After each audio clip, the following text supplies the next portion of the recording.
आदाब नाजरीन, मैं हूं अब्दुल्ला। सबसे पहले नजर डालते हैं अहम सुर्खियों पर।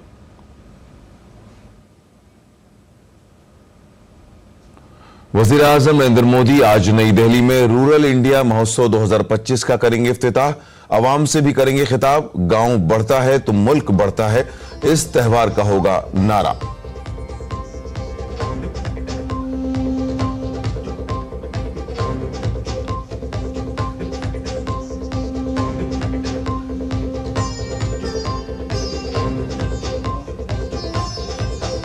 मरकजी वजीर दाखिला अमित शाह आज काम करने वाली खवातीन को देंगे बड़ा तोहफा। नई दिल्ली में खवातीन के हॉस्टल सुषमा भवन का करेंगे इफ्तिताह। वेटरनरी सेंटर भी कौम को करेंगे वक्फ।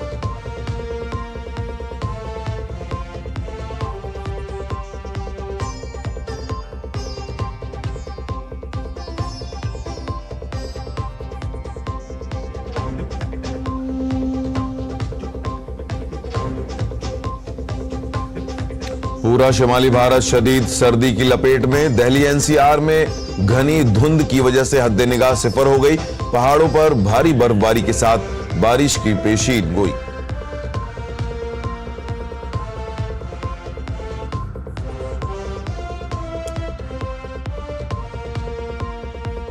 और सिडनी टेस्ट का आज दूसरा दिन। ऑस्ट्रेलियावी टीम पहली इनिंग्स में ढेर। भारत ने पहली इनिंग्स में बनाए 185 रन।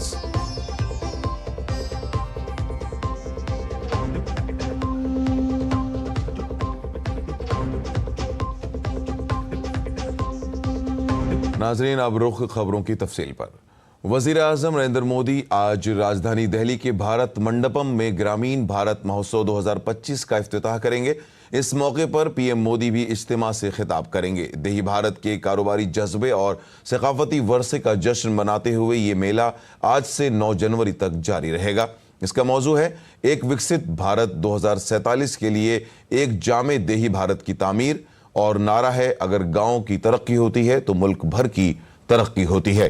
मेले का मकसद देही इंफ्रास्ट्रक्चर को बढ़ाना, खुद इन्हिसारी पर मुश्तमिल मईशत बनाना और मुख्तलिफ मुबाहिसों, वर्कशॉप्स और कारकर्दगी के जरिए देही बरादरियों में जिद्दत और इख्तिरात को फरोग देना है। मरकजी वज़ीर दाखिला अमित शाह आज नई दिल्ली में खवातीन के हॉस्टल सुषमा भवन का इफ्तिताह करेंगे। इसके साथ वेटरनरी मराकिज भी कौम के लिए वक्फ किए जाएंगे। ये खवातीन का हॉस्टल एनडीएमसी ने तामीर किया है। इस इमारत को जदीद सहूलियात और खवातीन के लिए महफूज रिहाइश के साथ डिज़ाइन किया गया है। इमारत को माहौल दोस्त भी बनाया गया है। इसे खास तौर पर काम करने वाली खवातीन के लिए डिज़ाइन किया गया है।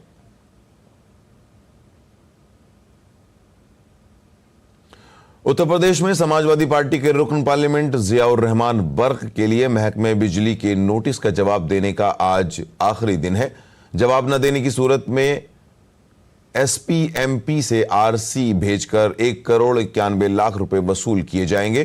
काबिल जिक्र है कि महकमे बिजली के मुताबिक महकमे बिजली ने रुकन असम्बली जियाउर रहमान बर्क पर आए जुर्माने की वसूली के लिए सेक्शन 3 के तहत 15 दिन का नोटिस दिया था। अगर नोटिस मौसूल होने के बाद मुकर्ररा वक्त के अंदर जुर्माना अदा नहीं किया जाता है तो महकमे बिजली सेक्शन 5 के तहत डीएम को खत लिखकर वसूली के लिए कह सकता है। इसके बाद डीएम अपनी कार्रवाई कर सकता है। बर्क पर इल्जाम है कि उन्होंने महकमे बिजली के मुलाजिमीन को धमकियां दी थीं जो मीटर रीडिंग लेने आए थे।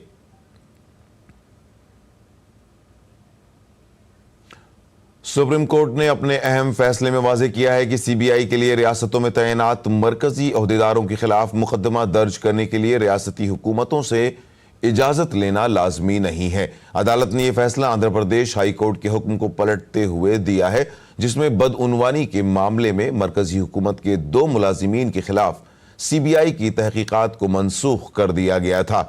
इस केस के मुलजिमीन ने सीबीआई के दायरे इख्तियार को आंध्र प्रदेश हाई कोर्ट में चैलेंज किया था। दरखास्त में यह इस्तदलाल किया गया था कि Delhi special police establishment act 1946 के तहत गैर मुनक़सिम आंध्र प्रदेश रियासत की तरफ से सीबीआई को दी गई आम रजामंदी आंध्रा और तेलंगाना की तकसीम के बाद खुद ब खुद आंध्रा पर लागू नहीं होती है। मुलजिमीन के दलाइल को कबूल करते हुए हाईकोर्ट ने सीबीआई की तरफ से उनके खिलाफ दायर मुकदमे को मुस्तरद कर दिया था।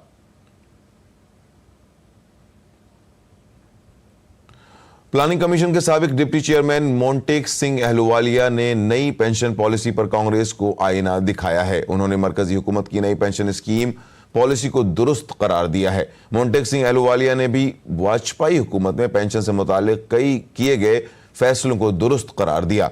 मोंटेक सिंह ने वाजे किया कि पुरानी पेंशन स्कीम पर वापस जाना गलत फैसला है। कांग्रेस क़यादत ने हिमाचल प्रदेश समेत कई रियासतों के असेंबली इंतखाबात के दौरान पुरानी पेंशन स्कीम को लागू करने का वादा किया था। ताहम हिमाचल प्रदेश जैसी रियासत में इंतखाबात जीतने के बाद भी कांग्रेस इस स्कीम को अब तक नाफिज नहीं कर पाई है।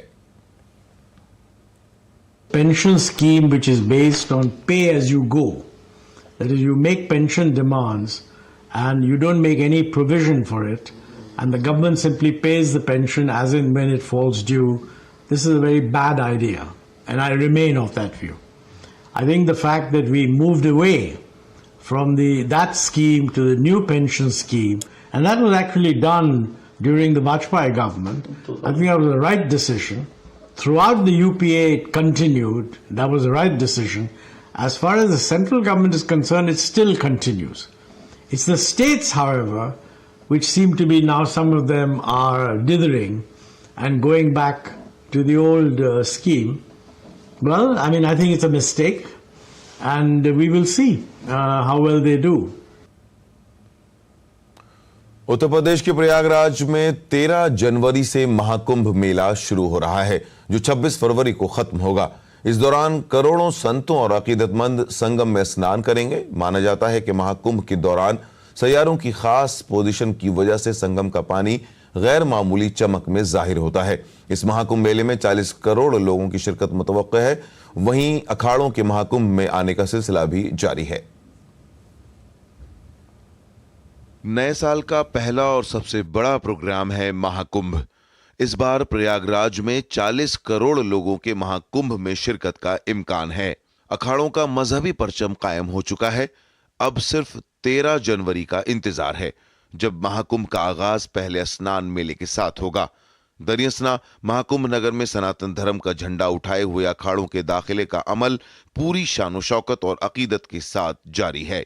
इसी सिलसिले में श्री पंचायती महानिर्वाणी अखाड़े का एक अजीम शान जुलूस निकाला गया, जिसमें अखाड़े के संतों ने घोड़ों के साथ हाथियों, ऊंटों और रथों पर सवार होकर शिरकत की। नागा साधु सबसे आगे चल रहे थे, जो रास्ते भर जंगी फन का मुजाहरा कर रहे थे। इस दौरान सड़क के किनारे खड़े लोग नागा साधु, संतों और महंतों का फूलों की बारिश करके उनसे आशीर्वाद ले रहे थे। इस जुलूस में काशी से आए ब्राह्मण डमरू बजाकर जुलूस की रौनक बढ़ा रहे थे। साथ ही साथ खवातीन भी कलश लेकर जुलूस में चल रही थीं। हमारी भारतीय संस्कृति, सनातन संस्कृति दुनिया में सबसे श्रेष्ठ संस्कृति है। उससे बढ़कर आज दुनिया में कुछ नहीं। आज पूरा विश्व इस बात को मान चुका है कि अगर कहीं कुछ मिल सकता है तो भारतीय सनातन संस्कृति से मिल सकता है। हमारी आज पंचायती अखाड़ा महानिर्वाणी की ये पेशवाई प्रवेशाई निकल रही है और बड़ी भव्य रूप में बहुत बड़े बड़े महामंडलेश्वर इसमें आए हुए हैं। दूसरी तरफ महाकुंभ को बेमिसाल, अजीमुशान और यादगारी बनाने के लिए तैयारियां जोरों पर हैं। इस सिलसिले में महाकुंभ नगर में मुख्तलिफ तरह की 351 मजीद आग बुझाने वाली गाड़ियां, 2000 से ज्यादा तरबियत याफ्ता अफरादी कुव्वत, 50 से ज्यादा फायर स्टेशन और 20 फायर पोस्ट बनाए गए हैं। हर अखाड़े के खेमों को भी आग बुझाने के आलात से लैस किया जा रहा है, जबकि fire and emergency service department मेले के इलाके में जदीद खुसूसियात के साथ 4 आर्टिकुलेटिंग वाटर टावर्स भी इस्तेमाल करेगा। फायर एंड इमरजेंसी सर्विसेज के एडीजी पद्मजा चौहान ने कहा कि हम जल्द ही आग बुझाने वाली कश्ती की मदद से कुंभ मेले के इलाके में आग लगने की सूरत में इस पर जल्द काबू पाने में कामयाब हो सकेंगे। बहुत सारे नए गाड़ियां हमने लिया है, जो एक मल्टी डिजास्टर व्हीकल लिया है, जो अलग अलग प्रकार के डिजास्टर्स में हमारे रेस्क्यू टूल्स है। उसमें बाइक से, हमारे एटीवी से और एफक्यूआरवी से, इन सभी के साथ हम फायर फाइटिंग में बेटर इक्विप्ड है। आपकी बात, पानी के फायर बोट्स हमने लिए, फायर फाइटिंग बोट, जो पानी में रहते हुए फायर फाइटिंग करने में हमको मदद करेंगे। काबिल जिक्र है कि इस बार महाकुंभ के जरिए पूरी दुनिया भारत की अजीम विरासत की ताकत को देखेगी, जहां नई नस्ल अकीदत और रूहानियत के पैगाम को अपनाती हुई नजर आएगी। Bureau report, DD news Urdu खबरें। इंडियन रेलवे प्रयागराज में महाकुंभ 2025 की तैयारियों के लिए दिन रात काम कर रही है। 3000 से ज्यादा स्पेशल ट्रेनें चलाने के अलावा बिहार, उत्तर प्रदेश, बंगाल समेत कई रियासतों के लिए मुख्तसर फासलों के लिए मेला स्पेशल ट्रेन भी चलाई जा रही हैं। इसके अलावा रेलवे स्टेशन पर मिनी अस्पताल के जरिए मुसाफिरों की सेहत का भी ख्याल रखा जा रहा है। भारतीय रेलवे डिजिटल ऐप के जरिए अकीदतमंदों को तमाम मालूमात फराहम करने में मसरूफ है। रेलवे की खुसूसी तैयारियों पर हमारे सीनियर नुमाइंदे राजेश राज ने प्रयागराज में शिमाली वस्ती रेलवे के CPRO शशिकांत त्रिपाठी के साथ खुसूसी बातचीत की। आध्यात्म, ज्ञान और संस्कृति की नगरी प्रयागराज ऐतिहासिक महाकुंभ का गवाह बन रही है। क्या क्या खास तैयारियां हैं भारतीय रेल के द्वारा, इस पर हम बात करेंगे। नॉर्थ सेंट्रल रेलवे के CPRO शशिकांत त्रिपाठी हमारे साथ अभी प्रयागराज जंक्शन पर मौजूद हैं। क्या खास तैयारियां हैं इस बार 2019 के मुकाबले, इस बार अगर देखें तो? देखिए, भारतीय रेल पूरी तरह से तैयार है महाकुंभ के अपने यात्रियों के स्वागत के लिए, उनको ले जाने के लिए उनके गंतव्य तक। अगर हम इसको डिवाइड करें तो हम सबसे पहले बात करें तो इंफ्रास्ट्रक्चर के सेक्टर में हम लोगों ने बहुत सारे कार्य किए हैं। इस जंक्शन पर अगर बात करें तो क्या मूलभूत जो सुविधा है उसके अलावा आपने कौन कौन सी सुविधा बहाल करने की कोशिश की है? देखिए, हम यहाँ पे सबसे पहला हमारा जो मेला के समय कार्य होता है वो यात्रियों को सेग्रीगेट करना, ताकि चूंकि यहाँ से मल्टी डायरेक्शनल मूवमेंट है तो लोग मिक्स ना हो, इसलिए हम लोगों ने 4 यात्री आश्रय शेडों का निर्माण किया हुआ है। और ये यात्री आश्रय शेड डिफरेंट कलर में कोडेड है जो डायरेक्शन वाइज ट्रैफिक को सेग्रीगेट करते हैं।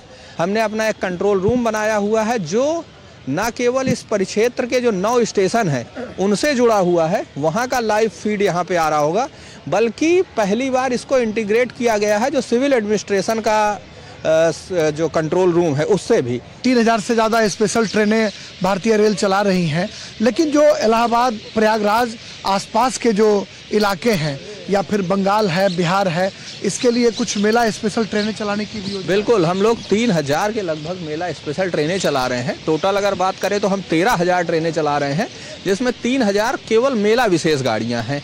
ये मेला विशेष गाड़ियों में कुछ ट्रेनें हमारी लॉन्ग डिस्टेंस ट्रेन भी है, जैसे लगभग जो 700 का एक नंबर है जो हमारी लॉन्ग डिस्टेंस ट्रेन है, जो देश के कोने कोने से लोगों को यहाँ तक लेके आएंगी। जो डुबकी लगाने के लिए जो मुसाफिर आएंगे उनकी दिक्कतों को सहूलियत में बदलने के लिए भारतीय रेल तत्पर दिखाई पड़ेगा। कैमरामैन संदीप के साथ प्रयागराज से मैं राजेश राज, डीडी न्यूज के लिए।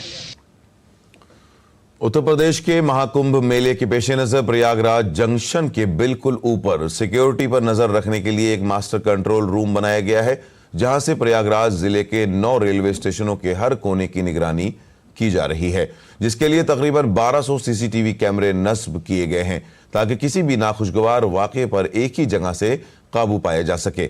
हमारे नुमाइंदे राजेश राज ने इस बात का जायजा लिया कि यह मास्टर कंट्रोल रूम कैसे काम कर रहा है।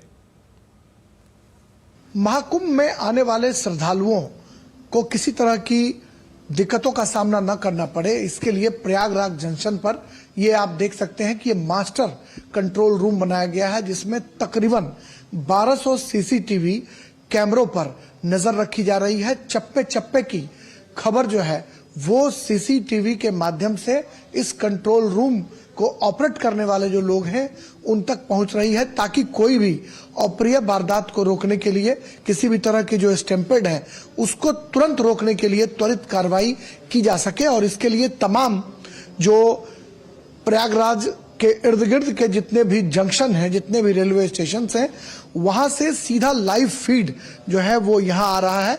और हमारे साथ इंस्पेक्टर हैं PK झा, जो इस कंट्रोल रूम को पूरा ऑपरेट कर रहे हैं, उनसे हम समझेंगे कि आखिर ये कहां से ये फीड मिल रही है और कैसे इसको ऑपरेट किया जा रहा है। झा साहब, कैसे ऑपरेट कर रहे हैं इसको? ये मास्टर कंट्रोल रूम है। ये प्रयागराज के 330 कैमरे हमारे बाईं ओर लगे हैं, जिसके स्टेशन के सारे एरिया के फुटेज, प्लेटफॉर्म हो, सिटी साइड सर्कुलेटिंग एरिया हो, FOB हो, इनक्लोजर हो, सभी के निगरानी की जाती है कि वहां पर कितनी लोग हमारे इकट्ठे हो चुके हैं और कितने पहुंच रहे हैं। इसके साथ जो प्लेटफॉर्म पे जा रहे हैं वहां की स्थिति को वॉच करते हैं। इसके साथ हम ये सुरक्षा की दृष्टि से ये भी हमारे स्टाफ नजर रखते हैं कि कोई सस्पिशियस चीज या व्यक्ति ऐसा ना हो जो घूम रहा हो। अगर मान लीजिए कोई संदिग्ध चीज अगर नजर आती है तो कैसे आप उसको कम्युनिकेट करेंगे, कैसे उसको रोकने की कोशिश करेंगे, ये हमारे दर्शकों को थोड़ा समझाएं। हमारे यहाँ जो स्टाफ 24 घंटे तैनात रहते हैं वो हर कैमरों पर निगाह रखते हैं। उनकी कोई ऐसी सामान है जो बहुत देर से रखा है या कोई व्यक्ति है जो आसपास घूम रहा है तो उस पर तुरंत वाकी टाकी हमारे पास कंट्रोल रूम में भी है और उस स्टाफ के पास भी है। तो हम तुरंत वाकी टाकी से प्लेस बताते हैं, उसको चेक कराते हैं। अगर सामान्य चीज है तो ठीक है, ना तो अगर विशेष चीज है तो हम उसके अनुसार हमारे जो SOP है हम उसके अनुसार हम कार्रवाई भी करते हैं। महाकुंभ स्मूथली जो संपन्न हो जाए उसमें भारतीय रेल की एक बहुत बड़ी भूमिका है और उसको यहां से हम कह सकते हैं इसे क्विक रिस्पांस टीम भी, जैसा कि CPRO ने बताया कि रिक्वायरमेंट के हिसाब से हम मुसाफिरों के लिए तुरंत ट्रेन चलाने का फैसला भी करते हैं और इसके लिए यह जो कक्ष है ये बेहद महत्वपूर्ण कक्ष है और यहां से संपूर्ण मेले पर नजर रखी जा रही है और संपूर्ण मेले को संचालित किया जा रहा है। कैमरामैन संदीप के साथ राजेश राज, DD न्यूज, प्रयागराज। शुमाली भारत के कई हिस्सों में शदीद सर्दी और घनी धुंध की वजह से आम जिंदगी मुतासिर है। आज सुबह घनी धुंध छाई रही जिसके बायस कई इलाकों में जीरो विजिबिलिटी रही। दिल्ली, उत्तर प्रदेश और हरियाणा में धुंध की वजह से गाड़ियों की आमदोरफ्त मुतासिर हुई और दिल्ली हवाई अड्डे पर परवाजें भी मुतासिर हुई। काबिल जिक्र है कि दिल्ली, उत्तर प्रदेश, चंडीगढ़, हरियाणा और पंजाब समेत शुमाल मगरिबी और वस्ती हिस्सों में घने धुंध का ऑरेंज अलर्ट जारी किया गया है। महकमे मौसमियात के मुताबिक अगले 2 दिनों के दौरान शुमाल मगरिबी और वस्ती हिंद के कुछ हिस्सों में शदीद धुंध और सर्द तरीन लहर बरकरार रहेगी। पंजाब, हरियाणा, चंडीगढ़ और दिल्ली के अलग थलग इलाकों और उत्तर प्रदेश के कुछ हिस्सों में रात और सुबह के औकात में घनी धुंध छाए रहने का इम्कान है। वहीं हिमाचल प्रदेश में इतवार और पीर को मूसलाधार बारिश का इम्कान है। कल पंजाब, हरियाणा, चंडीगढ़ और उत्तराखंड में गरज चमक के साथ हल्की बारिश भी हो सकती है। महकमे मौसमियात ने वेस्टर्न डिस्टर्बेंस के बायस आइंदा 2 रोज के दौरान जम्मू और कश्मीर, लद्दाख, गिलगित, बल्तिस्तान और मुजफ्फराबाद में मूसलाधार बारिश और पहाड़ों पर बर्फबारी का इम्कान जाहिर किया है। दिल्ली एयरपोर्ट पर धुंध की वजह से हवाई सफर मुतासिर हो रहा है। इंदिरा गांधी बैनुल अक़वामी हवाई अड्डे पर कई परवाजें घनी धुंध की वजह से मुतासिर हुई हैं। Air India, Indigo, spice jet ने मुसाफिरों के लिए एडवाइजरी जारी की है। एडवाइजरी के मुताबिक मुसाफिरों को फ्लाइट स्टेटस चेक करने के बाद ही सफर के लिए निकलने को कहा गया है। IGI एयरपोर्ट पर इंतहाई घनी धुंध में हद्दे निगाह काफी कम हो गई है। दिल्ली NCR में आलूदगी की सतह एक बार फिर बढ़ गई है। दिल्ली का औसत AQI 370 के हिंद से को उबूर कर गया है। इसके पेश नजर ग्रेब 3 की पाबंदियां दोबारा लगाई गई हैं। आनंद विहार का AQI 480, अशोक विहार 414, नेहरू नगर 448, RK पुरम 418, पड़पड़गंज 442 और ओखला का AQI 453 तक पहुंच गया है। ग्रेब 3 के तहत तामीरात और मिसमारी के काम पर पाबंदी आयद कर दी गई है। साथ ही BS3 पेट्रोल और BS4 माल बरदार गाड़ियों का दाखिला भी रोक दिया गया है। सिर्फ जरूरी साजो सामान ले जाने वाली गाड़ियों को इससे मुस्तस्ना रखा गया है। इसके अलावा 5वीं जमात तक की क्लासें भी हाइब्रिड मोड में चलेंगी। आज बरेल का आलमी दिन है। यह दिन बसारत और समाज से महरूम अफराद के लिए बहुत खास है क्योंकि इस दिन बसारत से महरूम अफराद की जिंदगियों में रोशनी लाने वाले लुइस बरेल की पैदाइश हुई थी, जिन्होंने बरेल रस्मुल खत ईजाद किया था। ये उन्हीं का ताउन है कि आज बसारत से महरूम अफराद तालीम हासिल कर रहे हैं और तरक्की कर रहे हैं। काबिल जिक्र है कि बरेल रस्मुल खत के बारे में बेदारी बढ़ाने के लिए अक़वाम मुत्तहिदा ने 2018 में 4 जनवरी को आलमी यौम बरेल के तौर पर मनाने का ऐलान किया था।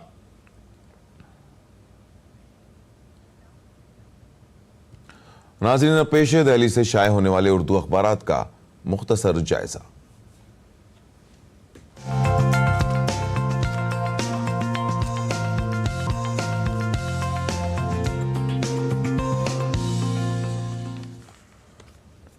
सबसे पहले बात करते हैं रोजनामा राष्ट्रीय सहारा की। सफ़े अव्वल की 3 अहम सुर्खियां हैं। दिल्ली में 4300 करोड़ के तरक्याती मंसूबों का इफ्तिताह, गरीबों को दी गई मकानात की चाबियां, दिल्ली के लोगों पर 10 साल से आपदा छाया हुआ है, वज़ीर आज़म नरेंद्र मोदी का बयान। एक दीगर सुर्खी, पीएम ने अजमेर शरीफ और निजामुद्दीन दरगाह के लिए रवाना की चादरें। और तीसरी अहम सुर्खी है, डॉक्टर मनमोहन सिंह की याद में अखंड पाठ। साबिक वज़ीर आज़म डॉक्टर मनमोहन सिंह की याद में उनकी रिहाइशगाह पर अखंड पाठ का एहतमाम किया गया। और आईने आलम की एक अहम सुर्खी है,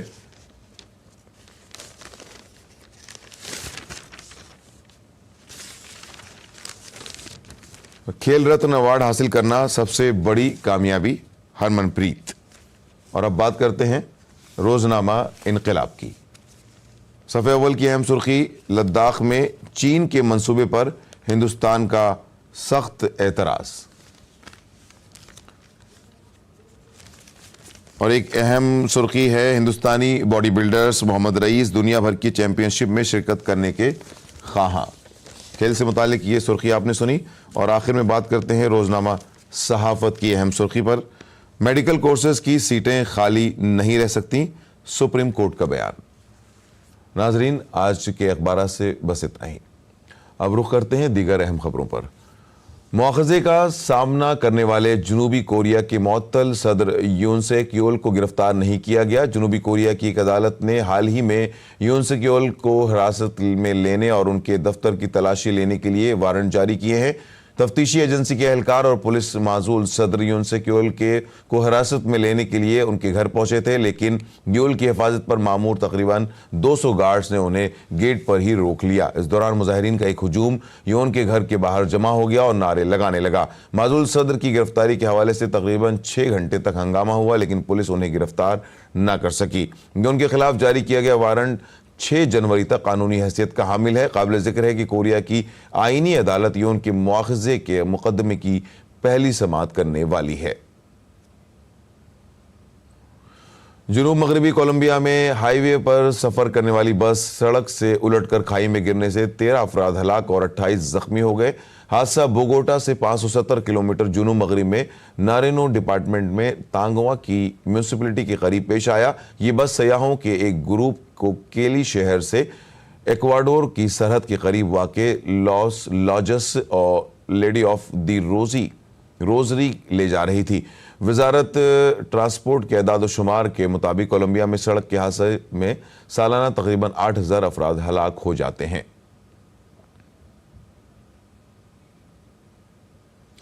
साबिक हिंदुस्तानी फॉरवर्ड और हॉकी कोच जगबीर सिंह को सीने में जकड़न की शिकायत के बाद अस्पताल में दाखिल कराया गया। 2 बार के ओलंपियन हॉकी इंडिया लीग के लिए टीम गोनासिका के साथ वो रावरकेला पहुंचे थे। जगबीर को ट्रेनिंग सेशन के दौरान सांस लेने में तकलीफ हुई, जिसके बाद उसे अस्पताल ले जाया गया, जहां उनकी शरियानों में रुकावट की तशखीस हुई। इलाज के दौरान उन्हें दिल का दौरा भी पड़ा। हिंदुस्तानी क्रिकेट टीम से बाहर होने वाले करुण नायर ने विजय हजारे ट्रॉफी में तारीख रकम कर दी। करुण ने उत्तर प्रदेश के खिलाफ मैच में सेंचुरी बनाई। गुज़िश्ता 5 मैचों में ये उनकी 4थी सेंचुरी है। खास बात यह है कि वो पिछली 4 इनिंग्स में आउट नहीं हुए हैं। इसके साथ वो लिस्ट ए में बगैर आउट हुए 530 या उससे ज्यादा रन बनाने वाले दुनिया के पहले बल्लेबाज बन गए। सिडनी में जारी बॉर्डर गावस्कर ट्रॉफी सीरीज के 5वें और आखिरी मैच की पहली इनिंग्स में ऑस्ट्रेलियावी टीम मैदान में है। ताज़ा तरीन खबरों तक ऑस्ट्रेलिया ने 4 विकेटों के नुकसान पर 39 रन बना लिए हैं। ये मैच के दूसरे दिन ऑस्ट्रेलिया की शुरुआत इंतहाई खराब रही। मैच शुरू होते ही ऑस्ट्रेलिया को दूसरा झटका लाबुशन की सूरत में लगा। वो बुमराह के हाथों कैच हुए। इसके बाद मोहम्मद सिराज ने एक ही ओवर में कांस्टास और ट्रेविस हेड को आउट किया। इससे कबल दिन का खेल खत्म होने तक ऑस्ट्रेलिया ने 1 विकेट पर 9 रन बना लिए थे। ऑस्ट्रेलिया की पहली विकेट उस्मान ख्वाजा की सूरत में गिरी, जो 2 रन बनाने के बाद बुमराह की गेंद पर आउट हुए। मैच के पहले दिन पहले बल्लेबाजी करने आई भारतीय टीम 185 रन पर ढेर हो गई। और अब पेश है मौसम का हाल।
नाजरीन, इसके साथ ही खबरनामा इख्तिताम को पहुंचता है। इजाजत दीजिए, आदाब।